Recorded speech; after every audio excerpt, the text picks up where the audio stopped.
Katawan ng nawawalang ginang natagpo ang nakabaon sa lupa sa compound ng kanilang bahay sa Angeles City. Nakaalerto CJ Torida.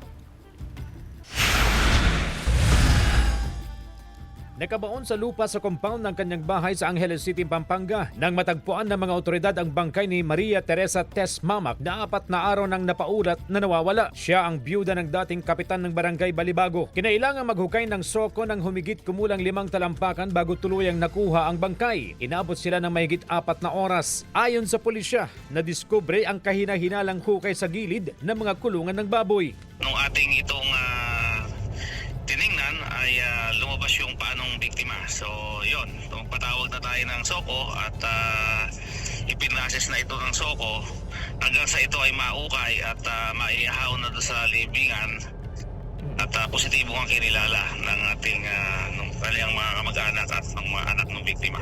Sabi ng pulisya, sa lalim ng hukay, posibleng nakahanda na raw ito bago pa isinagawa ng sospek ang krimen. Isinailalim na sa autopsy ang bangkay ng biktima para matukoy ang sanhi ng kanyang pagkamatay. February 12 nang mapaulat na nawawala ang biktima. Sa kuha ng CCTV sa compound ng kanilang bahay, makikita ang isang lalaki na lumabas bandang 7:20 ng gabi. Tinukoy ng mga kaanak ang lalaki na driver nila ng mahigit 20 taon. Bumalik din siya sa loob maya-maya. Matapos ang ilang minuto, dumaan ang puting sasakyan ng biktima. Alas 7:30, maririnig sa CCTV ang sigaw ng isang babae sa loob ng bahay na pinaniniwalaang sa biktima.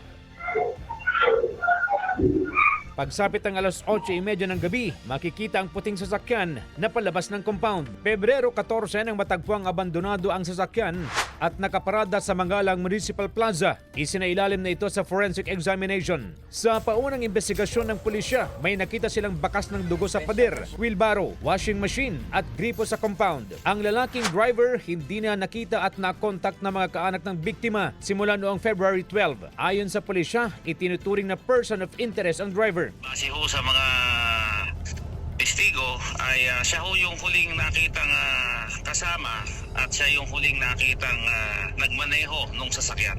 Sa ngayon ay ini-establish pa natin kung ano yung posibleng motibo kung bakit nagawa ng ating suspect sa biktima. Nagkasa ng manhunt operation ng pulisya para matunto ng driver. Inaalam pa ng pulisya ang motibo sa krimen. CJ Torida, One North, Central Luzon.